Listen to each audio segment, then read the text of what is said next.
नमस्कार, मैं doctor Madhu Singh SPC government college Ajmer.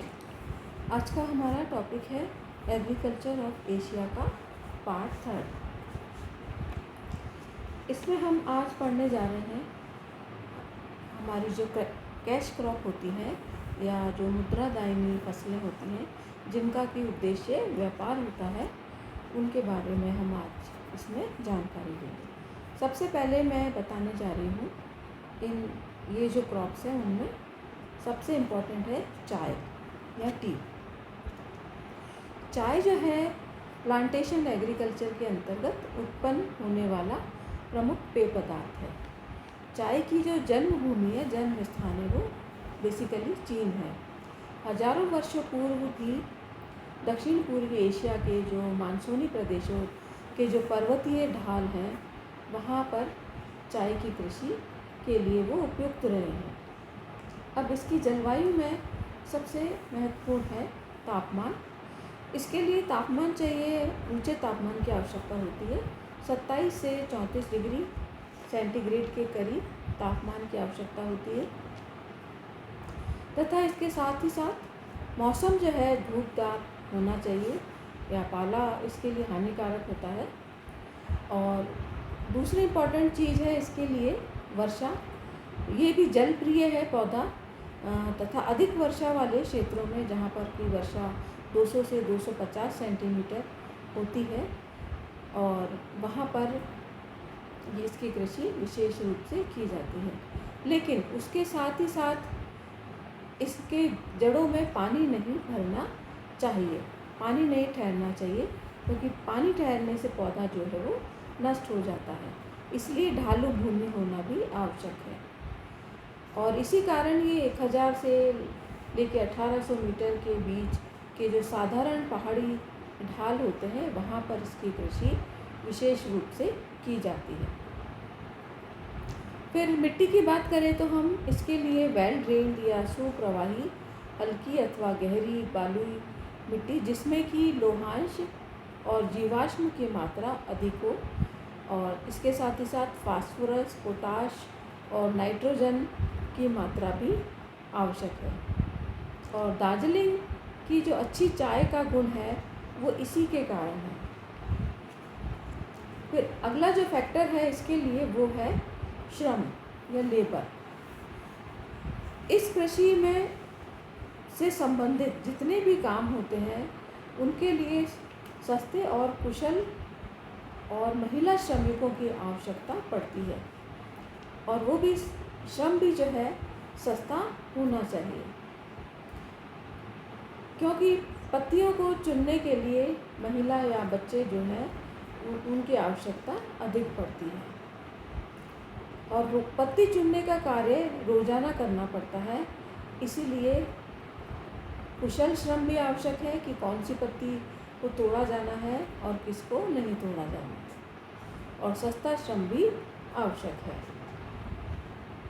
अब इसके प्रकार की बात करें तो हम ये 2 प्रकार की होती है बेसिकली चाय, काली चाय और हरी चाय। दोनों में ही केवल पत्ती को तैयार करने की विधि में ही अंतर है। काली चाय जो होती है उसे तोड़ने के पश्चात एक निश्चित समय तक सुखाया जाता है और फिर उसमें से फर्मेंटेशन उठने के लिए उसे धूप में छोड़ दिया जाता है। फिर उन पर बीच बीच में पानी भी छिड़का जाता है और उसके पश्चात उन्हें भट्टियों पर फैला करके सुखाया जाता है। फिर सुखाने के पश्चात उन पर बेलन जो है वो घुमाया जाता है और उसके बाद पूरी तरह शुष्क होने पर इन्हें चलनियों से छानकर, बड़ी बड़ी चलनियों से छानकर छोटी बड़ी पत्तियों के रूप में अलग अलग उन्हें किया जाता है उनकी कैटेगरी के हिसाब से। अधिकतर जो चाय है वो काली चाय के रूप में ही तैयार की जाती है, विशेष करके भारत, श्रीलंका, पाकिस्तान, इंडोनेशिया आदि देशों में काली चाय तैयार की जाती है। जबकि जापान में हरी चाय, जिसे कि सीधा ही धूप में या यंत्रों की सहायता से भी सुखाकर तैयार किया जाता है और सूखने के बाद इसे श्रेणियों में बांट दिया जाता है उनकी क्वालिटी के हिसाब से। अब एशिया जो है विश्व का लगभग 90% चाय का उत्पादन करता है। और प्रमुख चाय के उत्पादक देशों में हम बात करें तो भारत, चीन, Sri Lanka, Indonesia, Myanmar, Taiwan, Bangladesh, Pakistan आदि प्रमुख, जापान प्रमुख उत्पादक देश हैं। सबसे पहले हम बात करेंगे भारत की। भारत जो है विश्व का लगभग 35% चाय का उत्पादन करता है। भारत के जो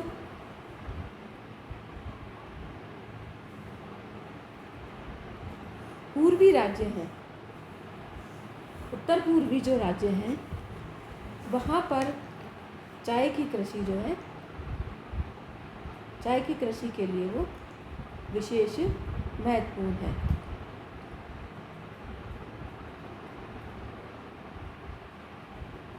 हमारे जो ये उत्तर पूर्व क्षेत्र है, ये जो ट्राइंगल वाली टी जहाँ पर लिखा हुआ है ट्राइंगल के पास, ये वाले जो क्षेत्र है, असम का क्षेत्र और दार्जिलिंग का क्षेत्र, पश्चिमी बंगाल के उत्तर में दार्जिलिंग, ये चाय के प्रमुख क्षेत्र हैं।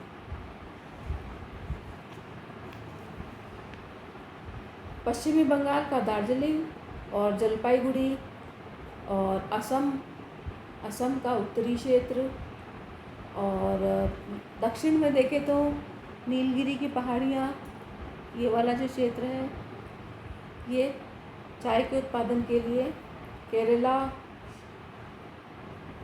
और कर्नाटक तथा पश्चिमी हिमालय के कुछ क्षेत्रों में भी चाय का उत्पादन किया जाता है। विशेष करके तराई के भागों में और कांगड़ा वैली तथा देहरादून, गढ़वाल, अल्मोड़ा, ये जो क्षेत्र है, यहाँ पर भी चाय जो है पैदा की जाती है भारत में। दक्षिणी भारत के देखें तो हम नीलगिरी की पहाड़ियाँ, अन्नामलाई, इलायची की पहाड़ियाँ, और उत्तर में हिमालय के रस्ट प्रदेशों में कांगड़ा, मंडी, देहरादून, गढ़वाल, यहाँ पर भी चाय की कृषि की जाती है। भारत में चाय के उत्पादन के लिए सभी प्रकार की आवश्यक जो जोग्राफिकल कंडीशन है या भौगोलिक दशाएं वो उपलब्ध हैं। तापमान, चाहे वो तापमान हो या वर्षा हो या भूमि हो, भूमि का ढालू क्षेत्र हो, पहाड़ी क्षेत्र हो, सभी प्रकार की सुविधाएं उपलब्ध है। इसके साथ ही साथ सस्ता श्रम भी उपलब्ध होने के कारण यहाँ पर चाय की कृषि सफलतापूर्वक की जाती है। फिर बात आती है चीन की। चीन भी चाय का जो है, चाय की जन्मभूमि भी है और महत्वपूर्ण स्थान भी है चीन का चाय के उत्पादन में। और विश्व के अन्य भागों में यहीं से ये जो है पौधा ले जाया गया। चीन में जो है छोटे छोटे भूखंडों पर चाय उगाई जाती है और मुख्यतः पूर्वी तटवर्ती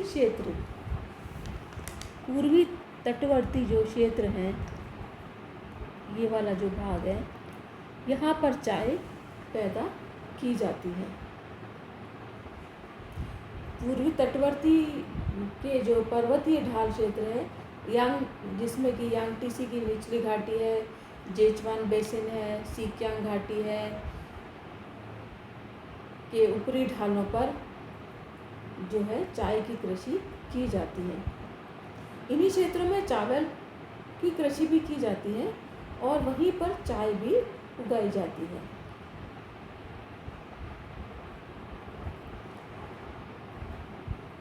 विश्व की लगभग 1/4 जो चाय का उत्पादन चीन से प्राप्त होता है। चीन से चाय का उत्पादन लगभग जो है 2,73,443 टन 2019 में प्राप्त हुआ।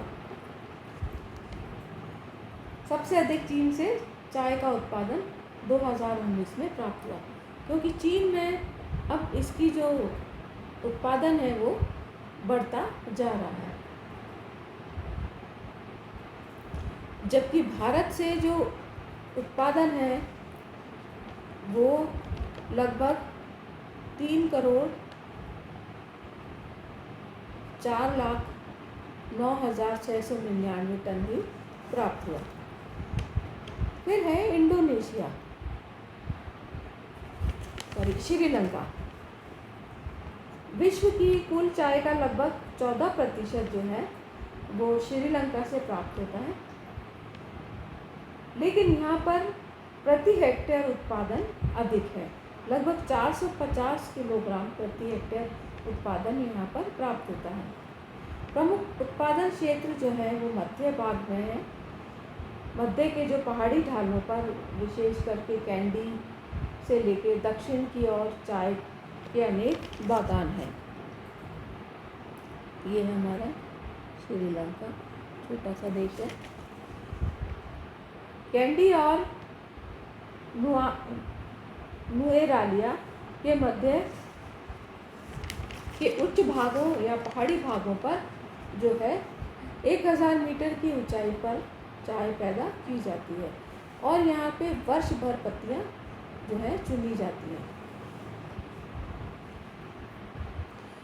ब्रिटिश उपनिवेश काल में श्रीलंका के चाय बागानों में काम करने के लिए दक्षिण भारत से भी बड़ी संख्या में श्रमिकों को लाया गया था, जो कि अब अधिकांशतः वहीं बस गए और चाय के निर्यात में भी जो श्रीलंका है बहुत ही अग्रणी है और इसकी अर्थव्यवस्था में भी चाय का महत्वपूर्ण स्थान है तथा उत्पादन 34,09,699 टन है। फिर बात आती है इंडोनेशिया की। यहाँ पर भी प्राचीन काल से चाय का उत्पादन किया जा रहा है और जावा द्वीप और इंडोनेशिया का जो है सबसे प्रमुख चाय का उत्पादक देश है। ये क्षेत्र है और जावा द्वीप।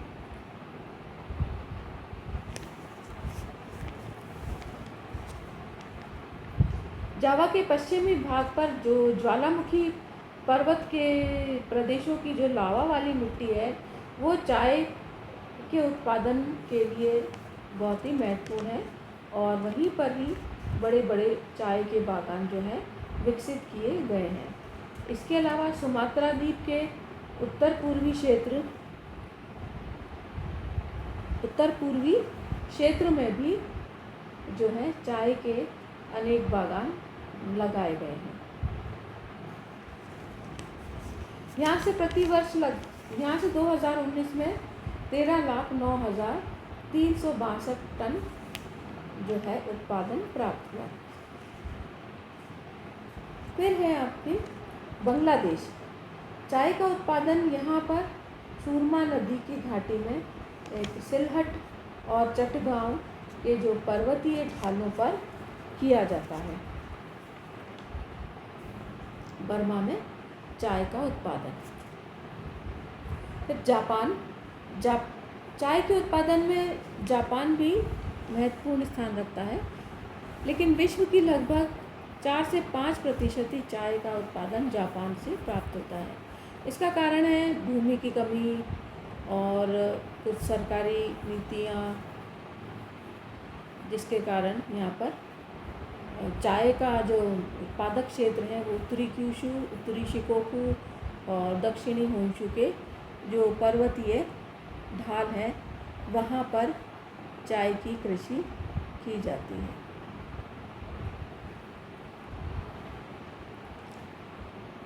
यहाँ पर इसके कृषि के लिए पर्याप्त वर्षा, उपजाऊ मिट्टी और ढालू भूमि आदि की कई सुविधाएं उपलब्ध हैं। टर्की में भी कुछ चाय का उत्पादन प्राप्त किया जाता है। टर्की में काला सागर के जो पूर्वी तटीय ढाल हैं वहाँ पर चाय के बागान लगाए गए हैं। इसके अतिरिक्त पश्चिम तटीय भाग में भी चाय के कुछ बागान विकसित किए गए हैं और पिछले 2 दशकों में टर्की के चाय के उत्पादन में वृद्धि हुई है। इसके अलावा एशिया के अन्य चाय के उत्पादक देशों में हम कह सकते हैं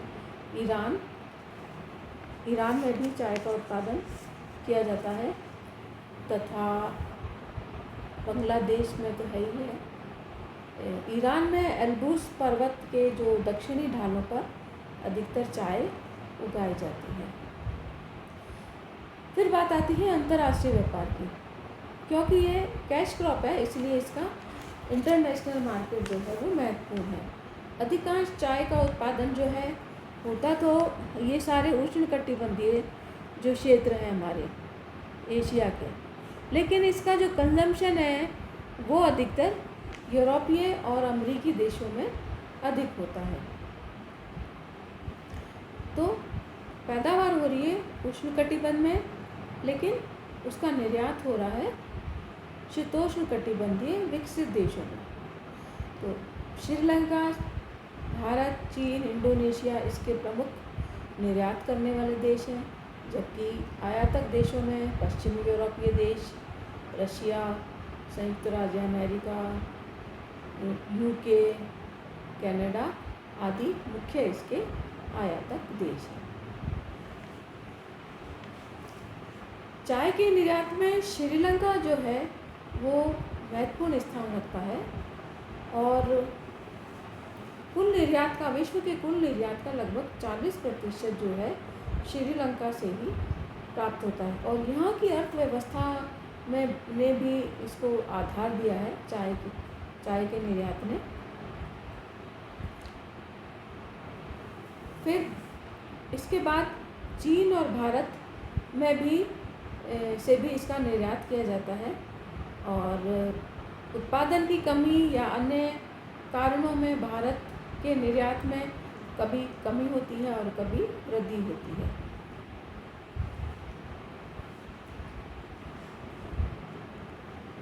श्रीलंका की बात ही भारत के विदेशी व्यापार में भी चाय जो है वो सर्वाधिक महत्वपूर्ण वस्तु रही है। तो इस प्रकार इसका अंतर्राष्ट्रीय व्यापार जो है वो बहुत ही महत्वपूर्ण स्थान रखता है। फिर दूसरा है, इसे हम चाय का सब्स्टिट्यूट भी कह सकते हैं, कभी कभी कहा जाता है। दूसरा पेय पदार्थ है वो है कॉफ़ी। इसे कहवा भी कहते हैं और कॉफ़ी भी। चाय की तरह ही पेय पदार्थ है। ये झाड़ीनुमा एक वृक्ष होता है और उसके जो फल के जो बीज होते हैं उसे पीस करके ये तैयार किया जाता है। पहले कहवा के बीजों को भूना जाता है, पीसकर फिर पाउडर तैयार किया जाता है, जिसका कि उपयोग पेय पदार्थ के रूप में या कॉफ़ी के रूप में किया जाता है। लेकिन इसमें कैफीन की मात्रा जो है चाय की तुलना में अधिक पाई जाती है। और चाय और कॉफ़ी एक दूसरे के हम कह सकते हैं पूरक भी माने जाते हैं। वैसे तो कॉफ़ी जो है या कहवा जो है वो उत्तर पूर्वी अफ्रीका के एबिसिनिया का जो पठार है इथियोपिया में जो स्थित है वहाँ का इसका मूल स्थान माना जाता है।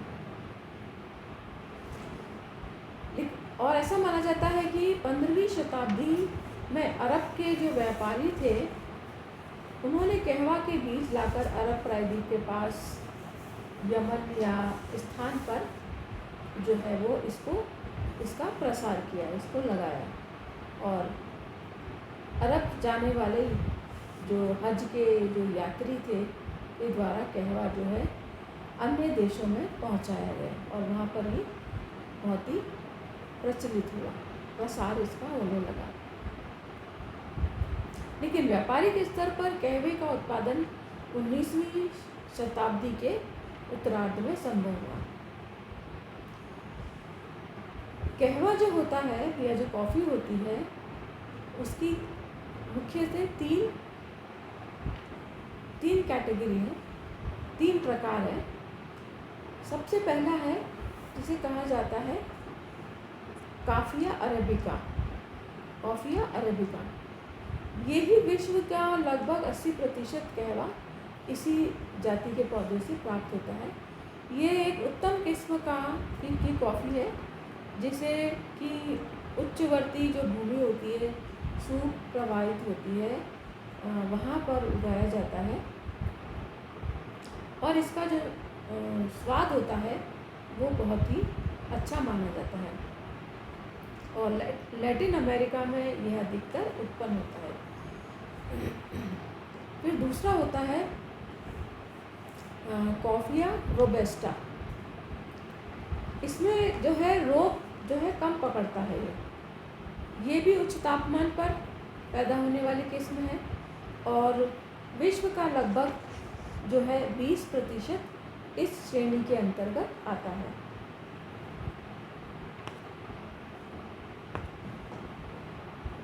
इंडोनेशिया जो है वो कॉफ़िया रोबस्टा के लिए प्रमुख उत्पादक क्षेत्र है। फिर एक तीसरी होती है लाइबेरिका, कॉफ़िया लाइबेरिका। ये जो है अफ्रीका के कई भागों में पाया जाता है लेकिन इसका महत्व कम है। इसे कॉफ़िया एबिसिनिया भी कहा जाता है। अब बात आती है इसके भौगोलिक कारक या जलवायु की। ये उपोष्ण कटिबंधीय पौधा है। इसके लिए उष्ण और आर्द्र जो जलवायु है वो अच्छी मानी जाती है। तापमान की बात करें तो 15 से 30 के बीच तापमान और इसके साथ ही साथ तेज धूप ये सहन नहीं कर सकता, अतः सामान्यतः छायादार वृक्षों के नीचे इसे उगाया जाता है,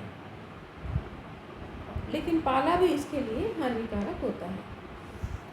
वर्षा और ह्यूमिडिटी की बात करें तो ये आर्द्रता जलवायु वाला पौधा है।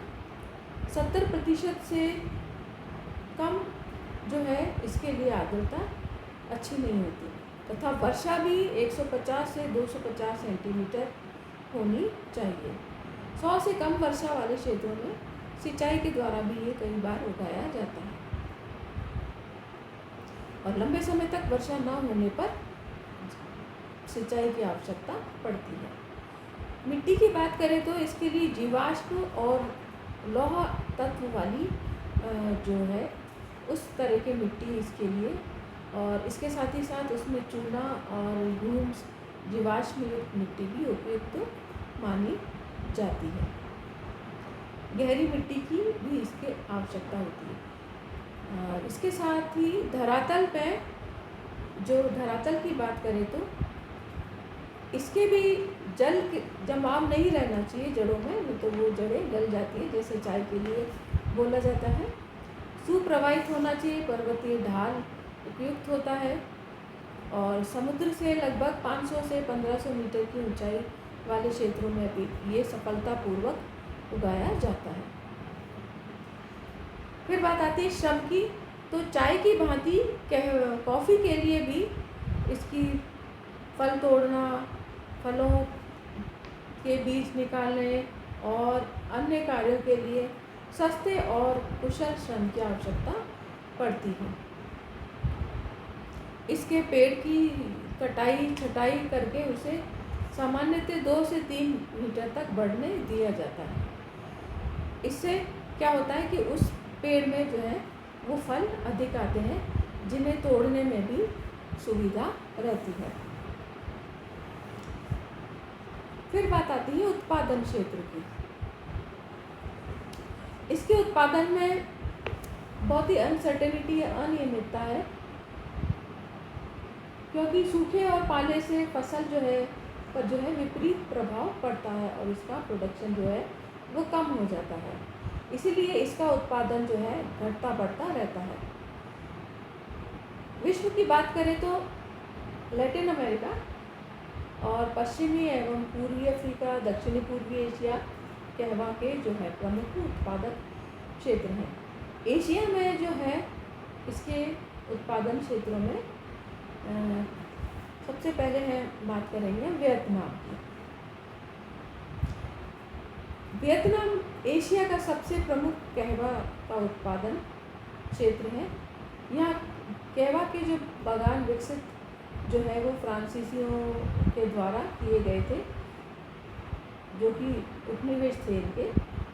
उसमें कहवा के बागान उनके द्वारा लगाए गए थे। बड़े बड़े बागान इसके उत्तर पश्चिमी ढालों में लगाए गए और वार्षिक उत्पादन लगभग 11 लाख मीट्रिक टन से भी अधिक यहाँ पर प्राप्त होता है। फिर है इंडोनेशिया। इंडोनेशिया भी कॉफ़ी उत्पादन का महत्वपूर्ण देश है और वियतनाम के बाद ये दूसरा प्रमुख क्षेत्र है। सुमात्रा और जावा यहाँ के प्रमुख कहवा उत्पादक क्षेत्र हैं। जितना भी सर्किल वाले क्षेत्र हैं इंडोनेशिया में,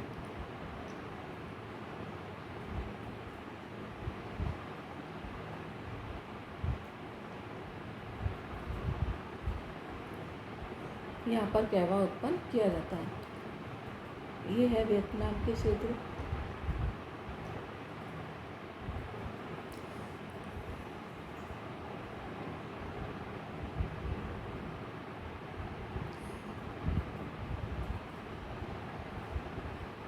पहले इंडोनेशिया वियतनाम से भी अधिक कॉफ़ी का उत्पादन करता था, लेकिन उसके पश्चात 19वीं सदी के उत्तरार्ध में यहाँ के बागानों में भयंकर रोग लग जाने से कॉफ़ी के बागान वो नष्ट होते गए और इसकी कृषि वो बहुत बड़ा नुकसान हुआ। उसके पश्चात पुनः उन्हें विकसित करने में उन्हें समय लगा और इंडोनेशिया में अब अरेबिका किस्म के उच्च कोटि का कहवा बागान ही लगाए जाते हैं,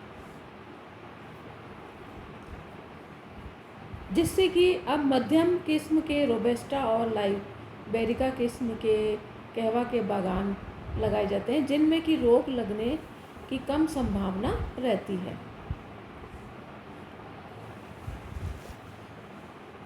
इंडोनेशिया से लगभग 801,000 टन कॉफ़ी का उत्पादन प्राप्त होता है। फिर बात आती है भारत की। भारत भी एशिया का तीसरा प्रमुख कॉफ़ी उत्पादक देश है और यहाँ के तो 3 प्रमुख राज्य हैं, दक्षिण के राज्य हैं हमारे, तमिलनाडु, केरल और कर्नाटक के जो पहाड़ी प्रदेश हैं, वहाँ पर अधिकांश पश्चिमी घाट की पहाड़ियों पर बागान लगाए गए हैं कॉफ़ी के। यहाँ पर स्थित बाबा भूतन की जो पहाड़ी है कहवा के बागानों के लिए प्रसिद्ध है। यहाँ पर सर्वप्रथम ईस्ट इंडिया कंपनी ने तेलीचेरी में के निकट अंजराकंदी नामक स्थान पर कहवा के बड़े पैमाने पर बागान आरंभ किए थे और उसके पश्चात यहाँ पर विस्तृत भूमि में ये बागान उनका विस्तार किया गया। कुल कहवा क्षेत्र का लगभग 60% वो कर्नाटक में है, 24% केरल और 16% के लगभग तमिलनाडु में स्थित है। भारत का लगभग बात करें तो 70% उत्पादन कर्नाटक से प्राप्त होता है। यहाँ के प्रमुख जो क्षेत्र हैं वो है काटूर, शिमोगा, मैसूर, हसन, कुर्ग, चिकमंगलूर जो है यहाँ के प्रमुख उत्पादक क्षेत्र हैं। और तमिलनाडु में नीलगिरी की पहाड़ियों पर कहवा के जो है वो बागान लगाए गए हैं, जिसके अंतर्गत कोयम्बटूर, सेलम, उत्तरी अर्काट, नीलगिरी जिले। केरल की बात करें तो हम केरल में कोझिकोड, इडुक्की, पालघाट जो है वो प्रमुख इसके क्षेत्र हैं। अन्य उत्पादक देशों में एशिया में थाईलैंड, फिलीपींस और श्रीलंका, अरब प्रायद्वीप के दक्षिण पश्चिम ये वाला जो भाग है,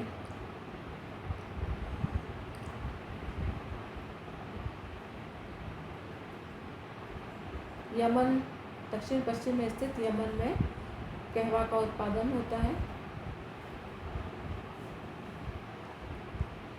यमन में लाल सागर के तटीय क्षेत्र में पहाड़ी ढालों पर उच्च कोटि के जो है बागान लगाए गए हैं। फिर बात आती है ट्रेड की या इंटरनेशनल ट्रेड की, अंतर्राष्ट्रीय व्यापार की। कहवा का उत्पादन जो है अधिकतर हम देख सकते हैं कि विकासशील देशों में होता है, जहाँ पर कहवा की जो डिमांड है वो कम है, लेकिन शीतोष्ण कटिबंध में स्थित विकसित देशों में इसकी मांग जो है वो अधिक है। कुल कहवा उत्पादन का 75% जो है वो अधिकतर निर्यात किया जाता है और कुल निर्यात का 95% जो है आयात जो है विकसित देशों द्वारा किया जाता है।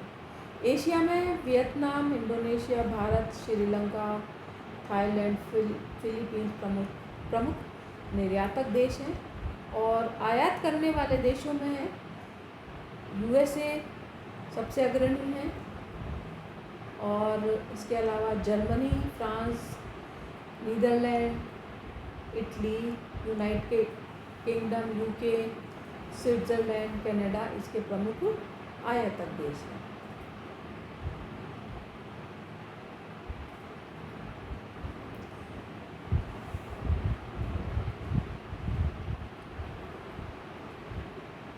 Thank you.